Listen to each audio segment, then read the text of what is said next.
నేను బైపీసీ స్టూడెంట్ని కాబట్టి బ్యాంకింగ్కి రావాలన్న ఒక ఐడియా లేకుండా ఉన్నది. ఈవెన్ మై పేరెంట్స్ నన్ను సపోర్ట్ ఇచ్చినా నాకు ఏదో ఒక భయం ఉండేది. కానీ కరోనా తర్వాత వెంటనే మీరు ఆన్లైన్ క్లాసెస్ ప్రొవైడ్ చేసినందువల్ల నాకు ఆ భయం పోయి నేను తొందరగా మంచిగా క్రాఫ్ట్ చేసుకోగలిగినాను సబ్జెక్ట్స్ అన్నీ.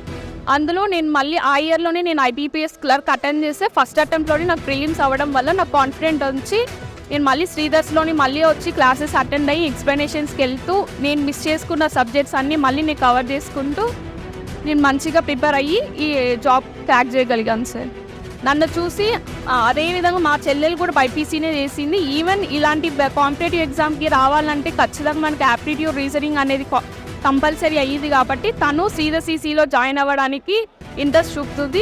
వితిన్ 2 or 3 monthsలో తను మళ్ళీ శ్రీధర్స్లోనే జాయిన్ అవుతుంది. ఇంత హానర్ ఎవరు చెయ్యరు సార్. అందులో మన శ్రీధర్ సీసీ చాలా బెస్ట్.